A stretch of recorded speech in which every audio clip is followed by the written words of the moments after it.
¿Qué tal, amigos? Bienvenidos a una emisión más de SICA Conversaciones, Conversaciones SICA. En esta ocasión estamos reunidos con un equipo ampliado, lo cual nos da mucho gusto de integrar cada vez a más personas en nuestra Facultad de Comunicación a estas conversaciones. Para este video vamos a platicar acerca de la serie Chernobyl, que actualmente se encuentra en la plataforma de HBO, y voy a ir presentando a cada uno de mis compañeros y amigos y por supuesto pedirles su primera impresión acerca de la serie. Saludo en primer lugar al doctor Rogelio del Prado Flores, responsable del SICA. Hola, Rogelio, ¿cómo estás? ¿Qué tal, Alberto? ¿Qué tal a todos? Gracias por estar aquí. Pues me parece una serie que es un acontecimiento, al menos para el panorama que yo tengo respecto a las series.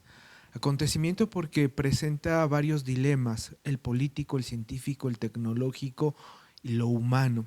Me parece que es una serie que amerita estudiarse a profundidad, no solo por el hecho histórico, sino por la complejidad de las relaciones, repito, entre el Estado, la ciencia, la tecnología y los seres humanos. Muchas gracias, Rogelio. Doctora Isabel Lincoln Strange Resendiz, coordinadora académica de los doctorados de la Facultad de Comunicación. ¿Qué tal, Isabel? Bien, Alberto, gracias. Pues me parece un producto extraordinario de la narrativa audiovisual en un contexto en el que las audiencias estaban buscando narrativas vinculadas con catástrofes y apocalipsis y demás. Me parece que Chernobyl se estrena en el momento preciso. Está basada en un hecho real, como todos sabemos, y creo que esto lo convierte en un producto extraordinario. Muchas gracias, Isabel. Y le damos la bienvenida a esta serie de videos al doctor Luis Felipe Ramírez, coordinador de la licenciatura en Comunicación. Hola, Luis. Gracias, Alberto, colegas, gracias por la invitación.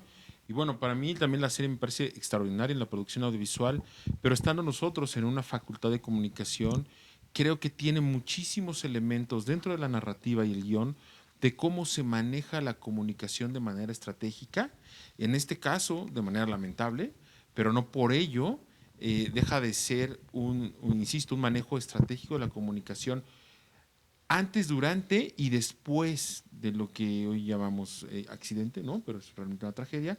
Y entonces me llama la atención esa parte, Alberto. Muchas gracias, Luis Felipe.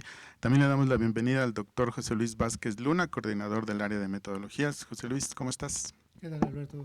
Buenos días, colegas, buenos días, gracias por la invitación.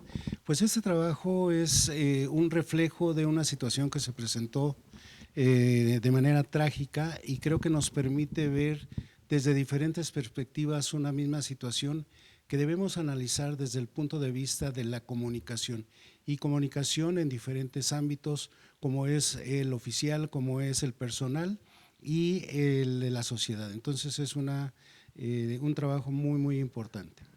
Muchas gracias, José Luis. Y también le vamos a dar la bienvenida a esta serie de videos a la doctora Carolina Ibarra García, coordinadora de comunicación institucional en nuestra facultad. ¿Cómo estás, Caro? Bienvenida. Gracias por la invitación.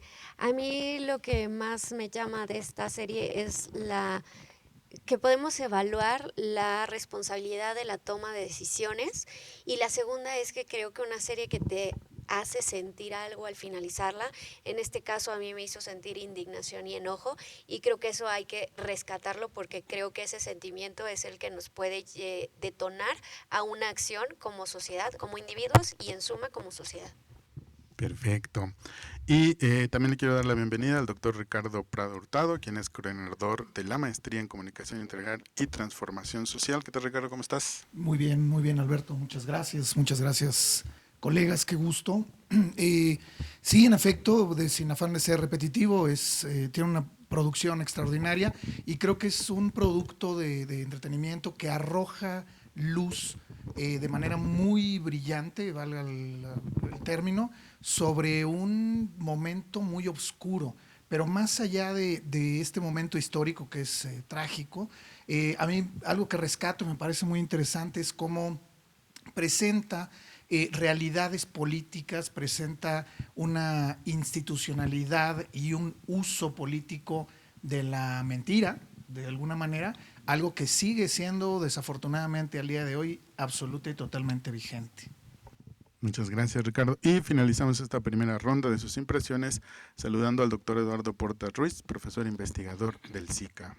Gracias, Alberto. Y muchas gracias a todos los que estamos aquí el día de hoy.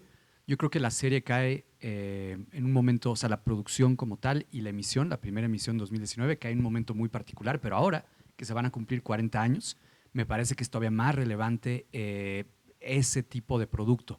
¿Por qué? Porque podemos comparar claramente un sistema mediático que en este momento simplemente ya no existe.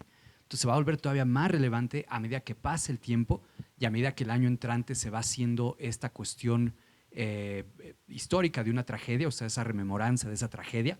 Me parece que esta producción que estamos haciendo el día de hoy cae en un momento extraordinario para analizar con gran detalle todo esto que comentaron previamente, sobre todo el aspecto ético de, en este caso, la falta de comunicación entre esos distintos actores que vemos en la serie.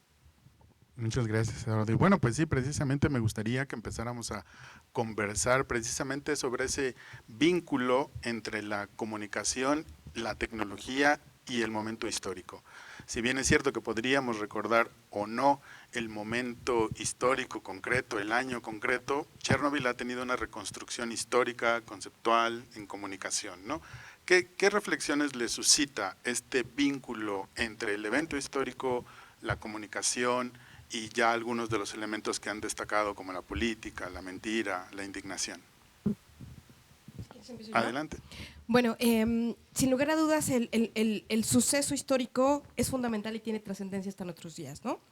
Y trasciende no solo como un evento, sino como un fenómeno de la cultura popular, ¿no? Se va a colocar de alguna manera en las narrativas contemporáneas de ciencia ficción y apocalípticas como un elemento fundamental. La serie de televisión Dark, por ejemplo, recupera el estallido de la planta nuclear de Chernobyl como un elemento fundamental de la narrativa.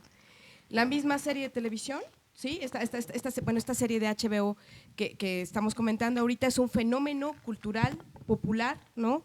Que de alguna manera llevó a una nueva generación a comprender el desastre, pero que a la vez los incorpora a un fenómeno de audiencias que no habíamos visto, ¿no? Porque están en torno a esto. La misma serie Stranger Things deja ver, ¿no? Pone sobre la superficie con la penúltima temporada que, pues, estos elementos de desastre están, de alguna manera, simbólicamente representados en la narrativa. ¿Qué lugar tiene Rusia? Etcétera, etcétera. Entonces, es un fenómeno que trasciende el hecho en sí, que es terrible, ¿no? Sin lugar a dudas es terrible. El hecho ocurre el 26 de abril de 1986, como se ve en la serie, como todos saben, y va a desmantelar a la Unión Soviética en su totalidad, ¿no? Esto se ve en la serie, se va dibujando en la serie, pero sin lugar a dudas va a tener un lugar fundamental. Y como humanidad nos sigue afectando, ¿no? O sea, además de que es un fenómeno popular, que vemos a youtubers que van a Chernobyl y se toman sus fotos y hacen sus videos, nos afecta como humanidad en el sentido de que, pues, el reactor sigue goteando, ¿no? Se cambió el domo, me parece que en el año del 2006, ¿sí? Se cambia el domo completo, lo pagan todos los países que participaron en la construcción del primer domo y el domo sigue emitiendo radiación, ¿no? Y es, tal como se dice al inicio de la serie, este es un fenómeno que no va a parar ahorita, ¿no? Va a durar 100 años más. Y ya me voy a callar para darle chance a los demás a participar porque luego me clavo. Pues yo creo que siguiendo un poco ese hilo, ¿no? Ahí se empieza a desdibujar algo que decías que es bien interesante. En esta relación de comunicación, Estado, tecnología, y como decía Lalo, a través de un sistema mediático que ya no existe, de un régimen que ya no existe, ¿no? Una cosmovisión que se desmorona. Creo que Chernobyl es, creo que uno de los eventos que empieza a desmantelar la vulnerabilidad de un sistema que a través de la comunicación se podía presentar como un sistema fuerte tecnológicamente, un sistema fuerte económicamente, un sistema sólido, ¿no? Pero que a través de ese incidente o de esa tragedia nos deja ver que no, que simplemente es un régimen que a través del manejo comunicativo se muestra de una forma, pero se desmorona por dentro, ¿no? Ahora, dentro de las estructuras comunicacionales me parece súper relevante el hecho de que está muy bien anclado el autoritarismo en la forma en que quienes están involucrados operando el reactor deciden obedecer antes que cuestionar, antes que reflexionar y antes que quedar mal ante el partido, ¿no? Y ahora que saco esta parte del partido, me parece bien interesante también cómo el partido se muestra como un ente gris, como un ente un poquito volátil, ¿no? Que es a través de varios, pero al final no está ahí, no se materializa de alguna manera como un personaje sólido, me parece. Está ahí a través de la comunicación y de la autoridad, de una autoridad bien entendida en un sistema en el que, insisto, se prefiere obedecer antes que cuestionar y que lleva toda esta parte de consecuencias éticas que pues, van a dar al traste con vidas humanas, cientos de miles de vidas humanas, ¿no? Perdón, sobre esto mismo, Luis Felipe, que comenta, o sea, es imposible ver la serie y no pensar en el México presente. O sea, la fuerza que ha ganado un partido, incluso sobre la verdad objetiva. Y en la serie está perfectamente bien representado que por más que las personas, los científicos, tienen la evidencia enfrente de ellos, el grupo de burócratas que está ahí simplemente no lo quiere aceptar, porque es imposible para su realidad política aceptar esa verdad y todo lo que trae en consecuencia. Sí, a propósito de lo que mencionan, que me parece una línea muy interesante, aquí básicamente algo, y trayendo justamente a la actualidad el fenómeno, algo que es terrorífico, es justamente cómo se nos demuestra un régimen que, pues sí, se puede poner, vamos a analizar comparativamente con varios regímenes, incluyendo el mexicano, el estadounidense hoy en día, en el cual esta realidad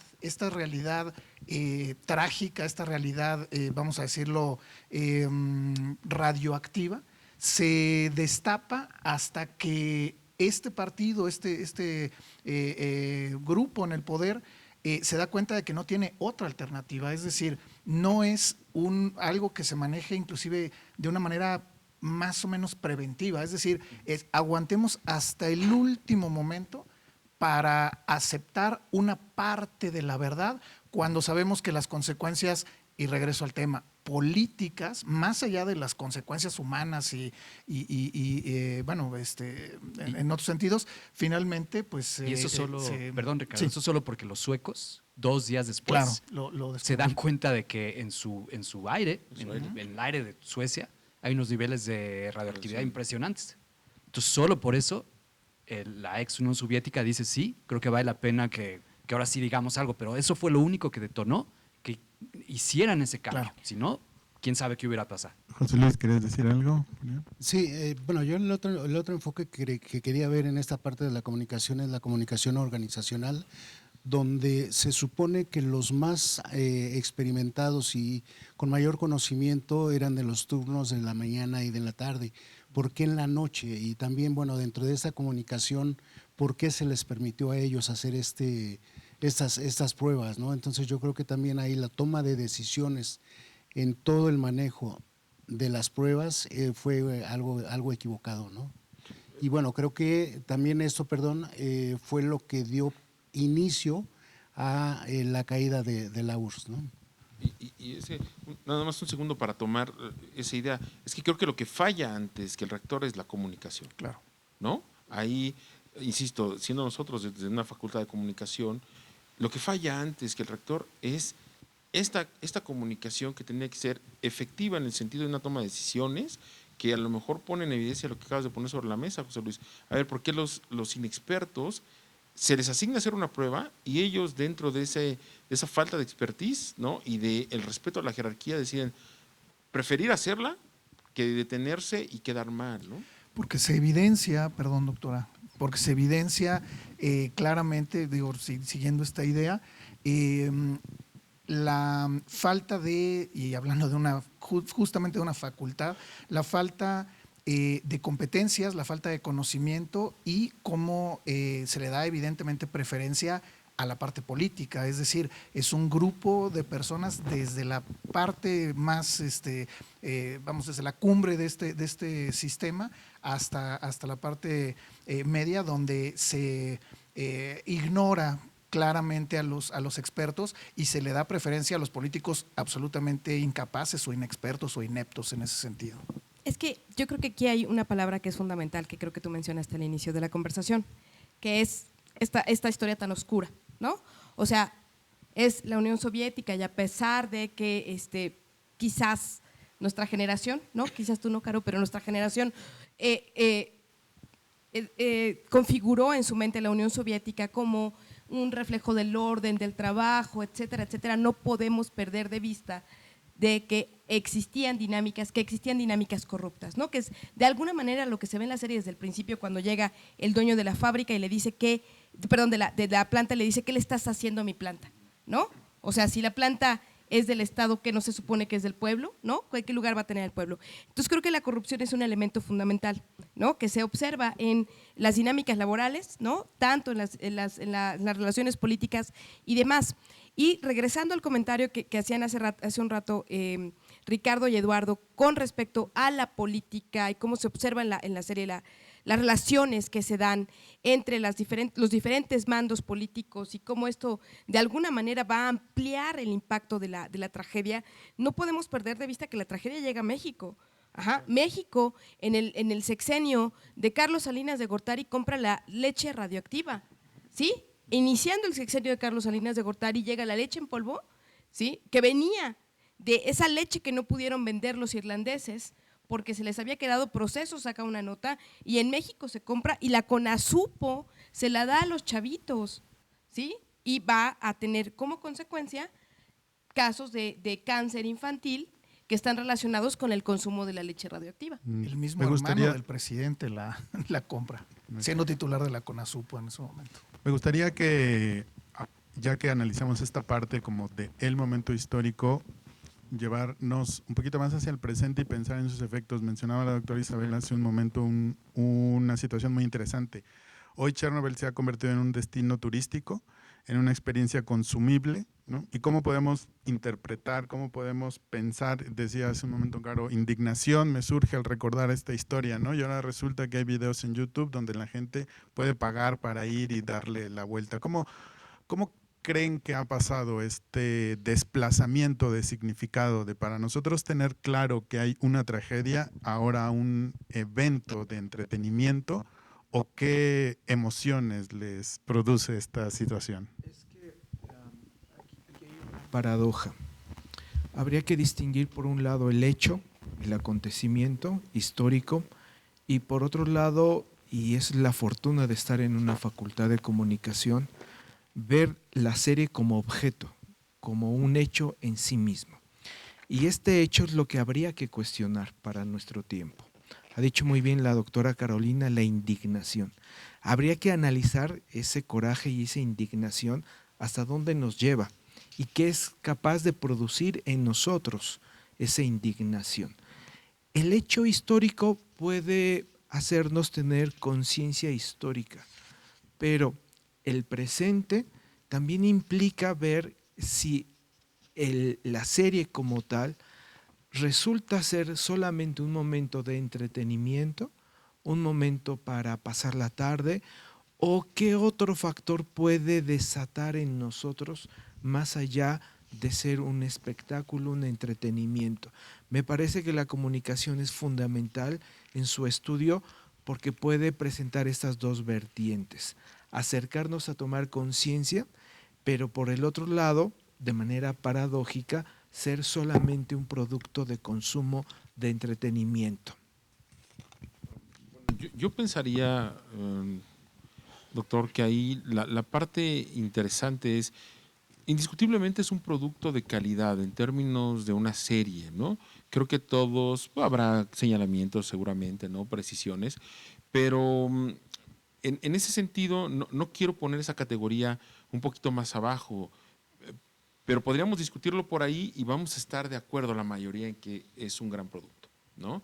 Donde creo que bien la reflexión es la otra vertiente que tú muestras, donde hay indignación, donde hay molestia, donde a nosotros se nos apoya recuperando la memoria, ¿no? De pronto recuperamos en el 2019 la memoria, ¡pum! Sí me acuerdo, quién más, quién menos, ¿no? En el 86 yo tendría 9 años, más o menos, un poquito, pero para las nuevas generaciones es un vehículo comunicacional que les permite ponerles en la memoria un hecho del cual ellos son ajenos, ¿no? Ajenos en esa versión. Hay nuevas versiones de este tipo de incidentes de las cuales ellos tendrían que estar por lo menos alerta o enterados, ¿no? Y eventualmente ocupados más que preocupados, ¿no? Entonces, creo que esa parte rica, no quiero sacar de la ecuación esta parte de la producción, que me parece súper rica, también tenemos mucho para comentar al respecto, pero la otra parte que mencionas me parece que es la más relevante, donde este vehículo comunicacional nos deja las preguntas, nos deja los hechos, a los que podemos más o menos recordar un poquito, a las nuevas generaciones que digan, oye, esto pasó, y que a lo mejor estas conversaciones los lleven no necesariamente a la ruta de la experiencia de ir a Chernobyl a ver qué puedo hacer por allá, sino que cuestionen por qué está pasando esto en un lugar donde hace casi 40 años, ¿no? Sucedió una tragedia y murieron miles de personas, ¿no? Yo no debería de ir como en un afán de, ay, voy a ver qué pasa. Es que esto que comentas, doctor, me parece fundamental, porque finalmente este tipo de hechos, y creo que eso es uno de los grandes aciertos que tiene la serie, este tipo de hechos, más allá del entretenimiento, como mencionaba el doctor del Prado, deben ser conmemorados. Es decir, como sucede con el museo que está en Hiroshima, como sucede con los antimonumentos, a propósito de investigaciones que estamos haciendo en el SICA, los antimonumentos que ya se convirtieron también en una ruta turística. El mismo gobierno de alguna manera le resta importancia a la conmemoración de estos hechos terribles, convirtiéndolo en la ruta de los antimonumentos. Entonces, creo que ahí es donde juega un papel muy importante la serie. Pero, Sí. rapidísimo, es lo que pasa con Auschwitz principalmente, o sea, de manera paralela, ¿no? Uno va a Alemania y puede visitar los campos de concentración, pero yo creo que aquí la reflexión está en cómo nos aproximamos a ese espacio, ¿no? O sea, tuve una reflexión antes de que entres al campo de concentración en donde se sensibiliza al asistente para que comprenda que aquello que va a ver es memoria. Y es memoria de la tragedia humana y es memoria de lo que somos capaces de hacer los seres humanos. En el caso de Chernobyl, se ha convertido en un espacio de entretenimiento, ¿no? O sea, la gente va, se toma fotos, dice, ay, si se ven fantasmas, aquí están los muertos, etcétera, etcétera. O sea, ¿qué es lo que está pasando ahí? ¿Qué elemento falta, ¿no? Diría Todorov, para comprender qué es memoria y no entretenimiento. Ajá. Sí, una cosa que es importante, nada más antes de darte la palabra, José Luis, es que en el caso del genocidio y el holocausto, toda la ciudad de Berlín te recuerda que… Claro.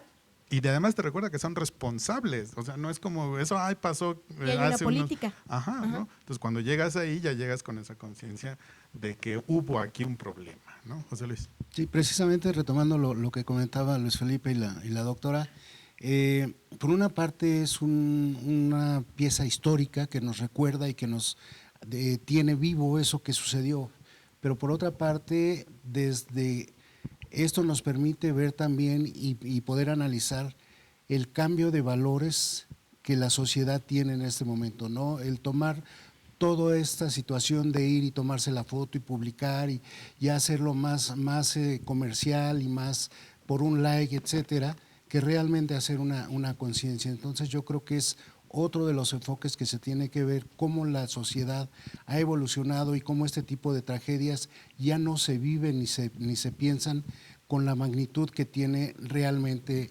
en el tiempo, ¿no?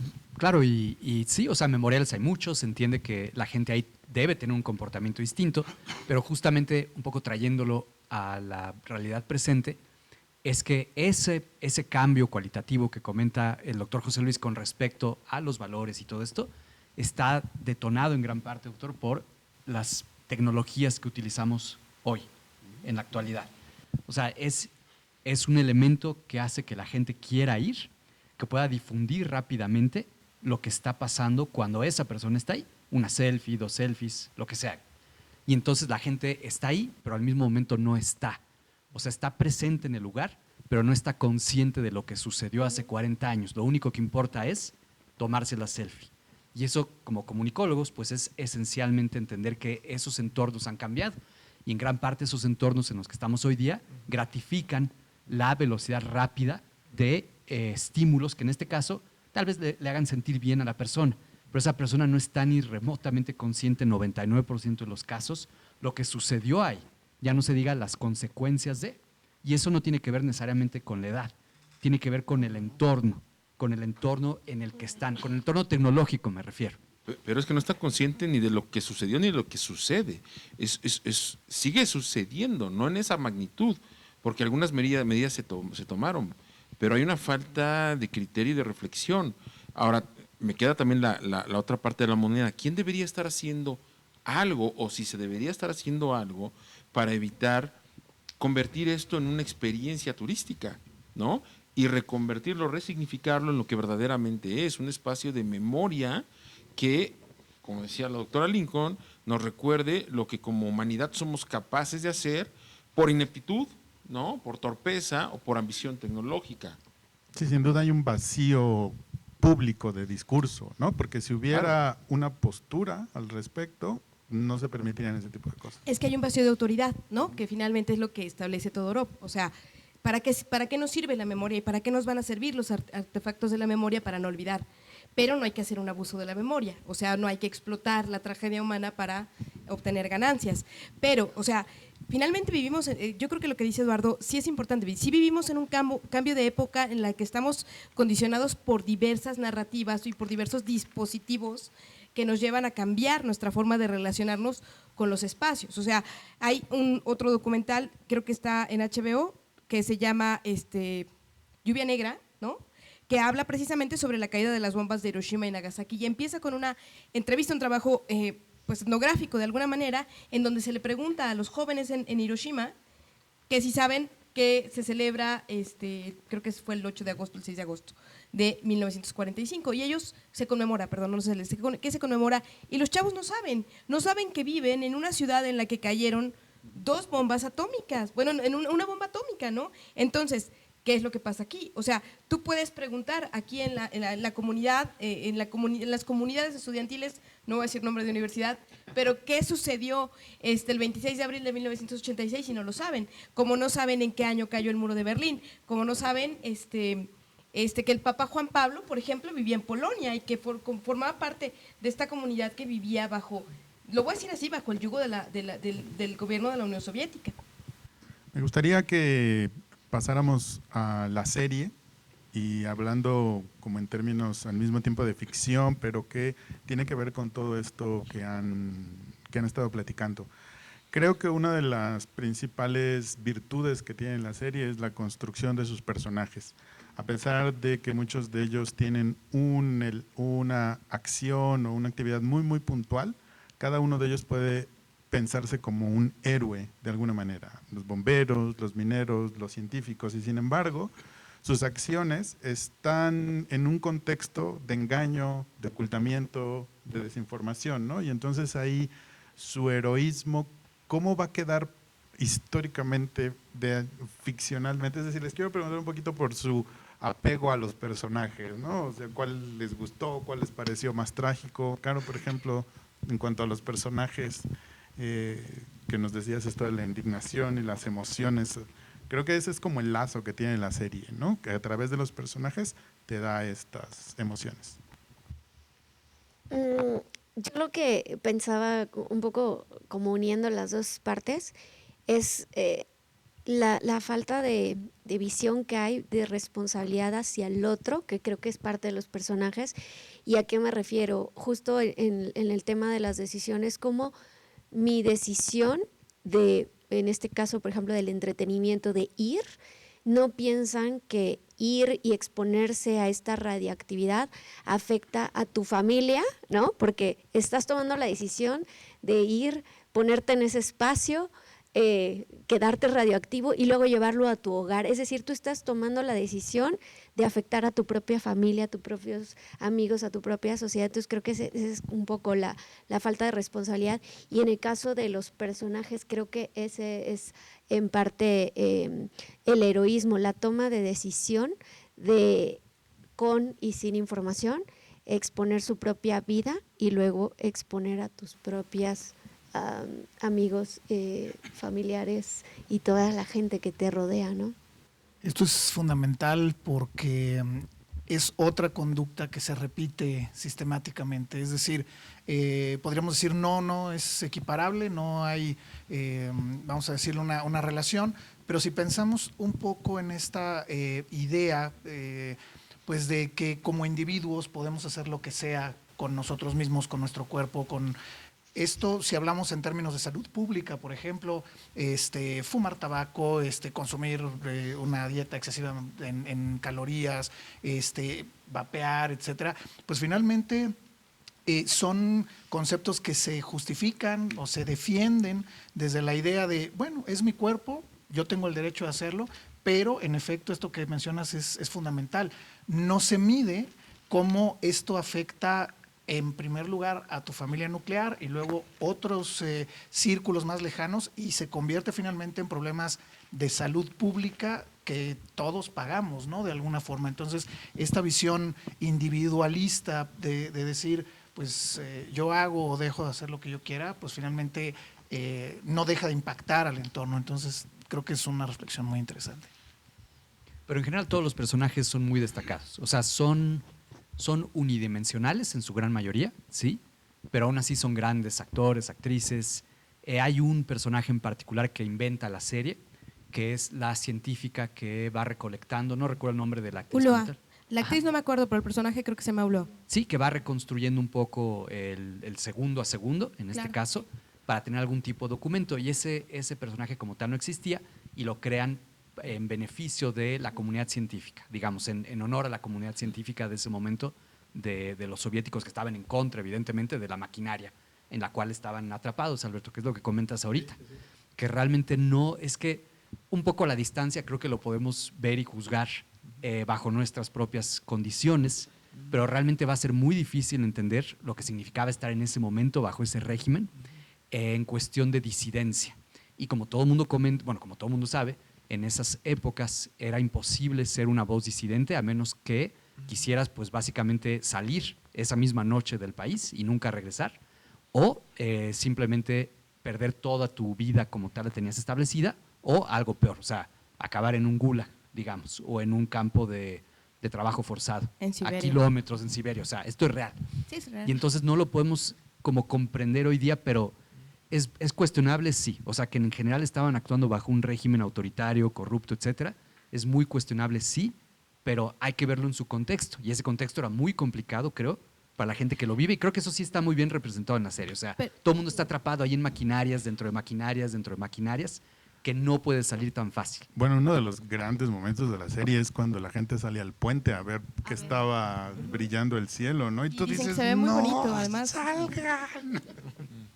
Sí, no, pero además yo creo que aunado a lo que estás diciendo está la mentira institucionalizada, ¿no? O sea, cómo como sociedad aceptamos una verdad que viene desde el Estado, ¿no? Es decir, nosotros les vamos a dar la leche Betty, ¿no? Porque vamos a fomentar la nutrición en los niños y es buena y demás cuando la leche tenía ciertas características, ¿no? Y no estoy hablando de la leche radioactiva, esa es otra. Entonces, sí, esa es otra, esa fue otra, Pues eso fue otro fenómeno. Uno de los burócratas lo dice así, textual, que las personas se enfoquen en sus problemas y que el Estado se enfoque en los problemas del Estado. O sea, más claro imposible, uno de estos burócratas que sale de alta jerarquía. Y la mentira institucionalizada, bien comunicada, pues genera un impacto en la población. O sea, yo creo que lo que sucede con los personajes es que no se dan cuenta en su momento, ¿no? O sea, lo que nos quieren transmitir es que hay una mentira institucionalizada en donde se les dice no va a pasar nada. Y la mentira vino desde Gorbachev, o sea, Gorbachev salió a las calles, salió en los medios de comunicación diciendo podemos hacer la marcha la manifestación del Día del Trabajo, ¿sí? Porque no pasa nada, porque no hay radiación, ¿sí? Y hay entrevistas a profesores, no en la serie, sino en la vida real, donde los profesores sabían que ya había radiación en ciertas zonas de la Unión Soviética y salieron a la manifestación del Día del Trabajo. Entonces, eso está reflejado en la Luis serie. Felipe, ¿querías comentar algo? Sí, yo creo que en estos términos de la construcción del héroe y con todo lo que establecían de, efectivamente, no podemos imaginar cómo era un régimen de este tipo, lo sabemos a través de documentos, ¿no? Y toda esta investigación e historicidad que existe. El héroe se construye a pesar de todo eso. Yo recuerdo, a mí me llama mucho la atención cómo a través de esta frase de el Estado se ocupa del Estado, la gente se ocupa de sus problemas, hay un desdén hacia las fuerzas productivas, ¿no? Y ellos son los que al final arriesgan su vida y la dejan ahí, ¿no? Intentando resolver lo que a su entender podía ayudar a la situación. Hay un personaje que sale en los primeros momentos de la tragedia que es un bombero que va y toca una parte y ¡pum! ¿No? O sea, ya no hay más para él. En ese momento se termina su vida, ¿no? Y vemos cómo va su decadencia de la mano de su pareja que va, que lo ve, que ve al final del día cómo se está prácticamente desintegrando, ¿no? Y ella enferma también. Y ella enferma también. Embarazada. Exactamente. Entonces, toda esta circunstancia de cómo se construye el héroe, se construye, sí, a pesar de toda esa maquinaria de ejercicio de poder jerárquico y autoritario, porque pues ellos, en su calidad de empleados, sí piensan en su alrededor, en qué está pasando, y cuando incluso hay uno que regresa, ¿no? Cuando están en las maquinarias tratando de las válvulas de agua y regresa y se termina fumando un cigarro y dice… Es que, No. es que era un régimen construido sobre mentiras. Exactamente. O sea, como Y se dijo muestra vulnerable. Solzhenitsyn, o sea, como publicó Solzhenitsyn en su momento, era un régimen construido con una mentira sobre otra mentira, sobre otra mentira, sobre otra mentira. Y eso es lo que creo que sigue siendo sumamente relevante el día de hoy. O sea, no puedes pensar que un régimen construido sobre mentiras va a resistir. va a resistir para siempre. Entonces, Y hablando de lo que es sumamente relevante para el día de hoy, como les quiero pedir una reflexión final estableciendo un paralelismo. En su momento la energía nuclear se presentó como la panacea para la humanidad y que nos iba a llevar al progreso y la felicidad. Hoy en día tenemos un discurso alrededor de la inteligencia artificial que también puede verse de esa manera, además de los que por supuesto son más precavidos, ¿no? Pero se ha llegado a pensar que la inteligencia artificial va a llevarnos a la felicidad y al progreso. Y en ese sentido, como última pregunta y reflexión, me gustaría que nos compartieran qué aprendizajes nos puede dejar tanto el hecho como la serie acerca de estas precauciones que debemos tener de estos discursos mega optimistas. Yo creo que la noción de progreso está íntimamente ligada a la tecnología, ¿no? Pensemos en Francis Bacon, ¿no? 1600 más o menos. La Nueva Atlántida, una novela que vislumbraba una serie de cosas, novela inconclusa, por cierto, ¿no? Vislumbraba una serie de cosas que de alguna manera nos decía o nos proponía que nos permitiría como humanidad alcanzar cierto nivel de plenitud en la parte humana. Y creo que la historia lo que nos demuestra, y este tipo de acontecimientos lo que nos demuestran es que las tecnologías nos permiten muchas cosas menos eso, o al menos no todas, ¿no? Ni estas que son tan masivas como la inteligencia artificial, en su momento la energía nuclear. ¿Por qué? Porque al final del día toda tecnología es una extensión de nosotros mismos. Y en la medida en que nosotros no seamos capaces de mejorar como seres humanos, podemos generar cualquier cantidad de tecnología, pero si el crimen sigue siendo el mismo que en el medioevo, atentar contra la integridad del otro sigue siendo igual, el asesinato sigue siendo lo mismo. A lo que voy es, muy probablemente en el sentido humano, del crecimiento humano, hemos crecido marginalmente a través de los años. Mientras que en el crecimiento tecnológico vamos súper acelerados y ese gran hueco entre uno y otro siempre nos va a meter en problemas, siempre nos va a meter en problemas. Entonces, deberíamos ser un poco más cautelosos ante nuestras propias creaciones como humanidad, porque las tecnologías tienen impresas en sí mismas esas fallas de nosotros. Ahí están y eventualmente van a salir. Si nosotros no podemos ver nuestras propias fallas y mejorarlas, ahí van a salir. Yo creo que lo que la serie pone sobre la mesa es que el problema no es la energía nuclear, el problema es la corrupción, ¿no? El problema es toda esta relación, como dijo Ricardo, oscura que se da al interior de la planta nuclear. O sea, plantas nucleares existen en pues prácticamente todo el mundo. México tiene Laguna Verde. Para los chicos que no lo sepan, México tiene Laguna Verde. Aquí cerca. Y ¿Con su monstruo o nada más la laguna? Nada más la laguna. Y está la planta nuclear de Fukushima, por ejemplo, que fue de las últimas que emitió radiación. No fue por corrupción, fue finalmente por un hecho natural, ¿no? Por un suceso natural. Entonces, creo que el problema no es ese. El problema es, como dice Luis Felipe, que como humanidad pues tendríamos que ser quizás más ordenados, más disciplinados, establecer relaciones más abiertas, transparentes y de mejor comunicación. Sin lugar a dudas, la serie enseña, o sea, el cine, las narrativas audiovisuales nos ayudan a comprender la historia, no suplantan la historia, pero nos ayudan a comprender nuestra realidad y la historia, ¿no? Entonces, sin lugar a dudas, yo creo que sirve la serie.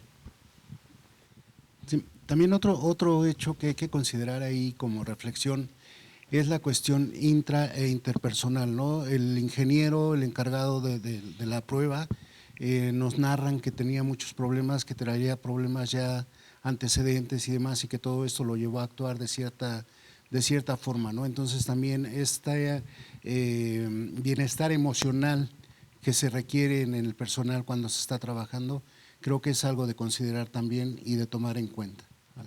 No quisiera dejar de mencionar, a lo mejor me salgo un poquito de esta última línea, no quisiera dejar de mencionar que la serie tiene una gran cualidad, y es rompe un poco o un mucho con esta narrativa del enemigo, el comunista desconocido, esta narrativa que además es curioso, ¿no? Esta narrativa macartista diseñada por Roy Cohn, que es el que le enseñó a Donald Trump a ser Donald Trump, ¿no? A ser un personaje como el que conocemos hoy en día, y que convierte por lo menos en toda América, ¿no? De alguna manera, a Rusia y la ex Unión Soviética en el enemigo.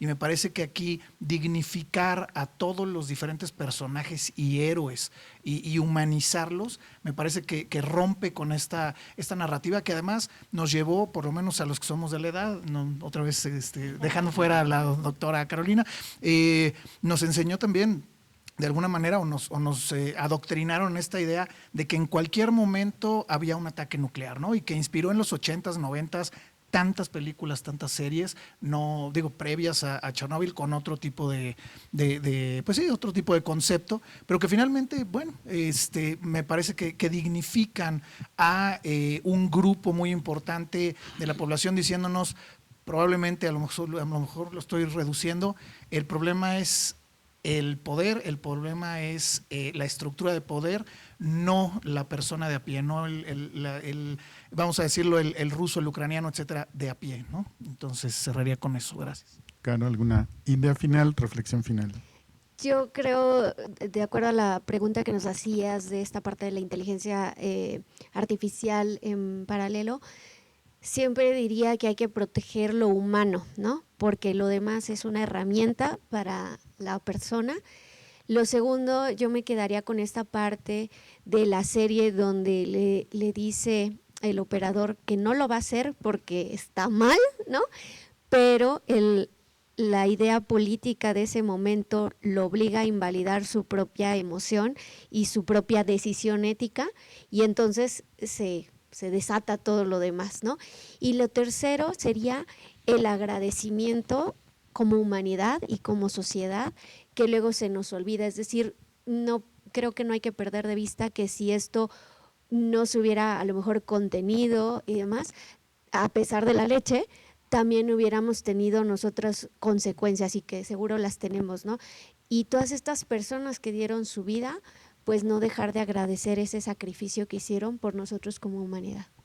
Gracias, Caro. Eduardo. Sí, retomando un poco la pregunta, Alberto, yo creo que sí hay muchos paralelismos entre estas dos tecnologías, la inteligencia artificial y la energía nuclear, en el sentido de que las dos son transversales. O sea, una vez que entra esa tecnología a tu sociedad, ya no puedes ir para atrás. Ya entró y va a cambiar de manera transversal todo el entorno, todo el ambiente en el que tú te desempeñas todos los días. Entonces yo diría que sí hay muchos paralelismos. y que, como dijo Isabel hace un segundo, o sea, realmente no es una película sobre lo malo que es la energía atómica, sino lo malo que es la burocracia y el peligro de las ideologías, de creer ciegamente en las ideologías y que esas ideologías te hagan transmutar tus propios valores, o sea, subvertirlos, mejor dicho, subvertirlos para darle gusto al Estado. Y de nuevo, otro de los burócratas lo comenta así como muy certeramente que el régimen soviético en ese momento era una nación obsesionada con no ser humillada. Entonces, hicieras lo que hicieras, se trataba de que nunca la nación fuese humillada frente a los otros y mucho menos frente al mapa internacional de otros países. Y creo que va mucho por ahí. O sea, cuando un régimen empieza a vivir de las mentiras, cuando empieza a cambiar palabras por eufemismos, cuando empieza a hacer más importante esas acciones que en el fondo ocultan algo, es decir, lo no dicho, creo que en ese momento es cuando realmente tú, hoy día que estás viendo la serie, tienes que empezar a preocuparte.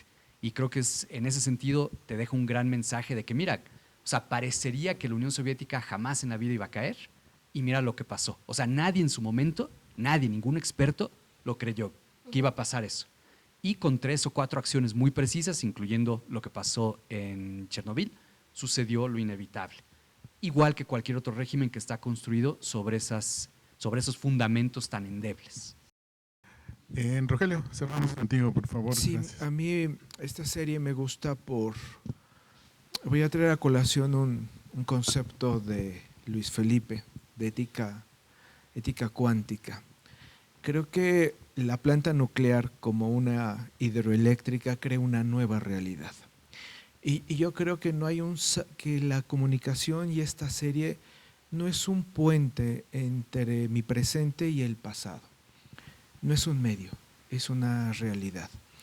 Es una realidad en el sentido que nos crea nuevas condiciones, una nueva realidad mediática, informacional, y que frente a esta situación creo que lo interesante es distinguir entre la historia crítica, los acontecimientos, pero por otro lado distinguir este presente que es un presente creado, entre otros, por esta serie de televisión.